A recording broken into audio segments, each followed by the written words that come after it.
I'm Betsy, and I'm helping my friend Susan spread the word about her exceptional exit plan. Friday, January 24th, 2020.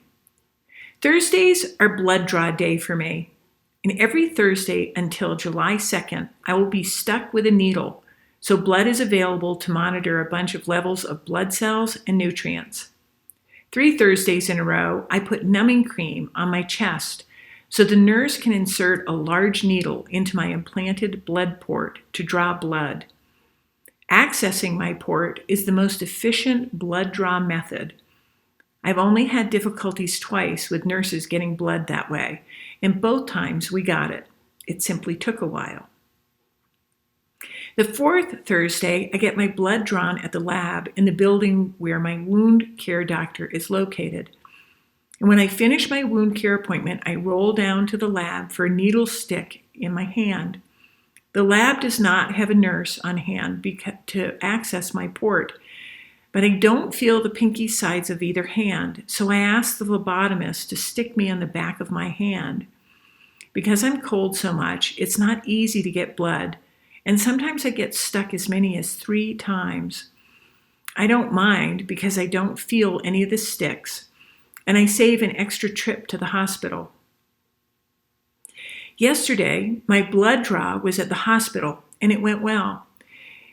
And when I have my blood draw at the hospital on Thursday and have chemo on Friday, I have the nurses leave my port accessed so I don't have to be stuck again before chemotherapy.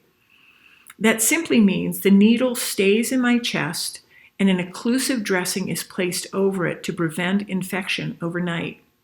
Yesterday, I was not sweating so much, so my dressing was still stuck this morning, much better than last week.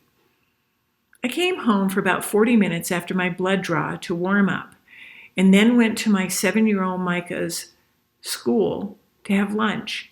I cannot believe I'm saying this, but lunch was not bad.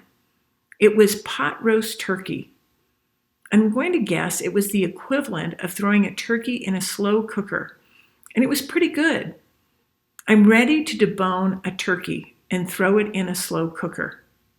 The turkey was very moist and flavorful, unlike the baked turkeys on Thanksgiving or other holidays. The turkey was served with mashed potatoes and gravy, and I chose a cucumber for my vegetable. It was the first good meal I had at the school this year.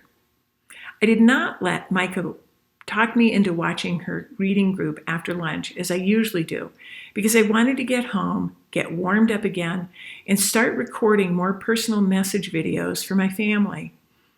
My older daughter works at her massage therapy job on Thursdays, and they are required to take a 2-hour lunch break to prevent injuries.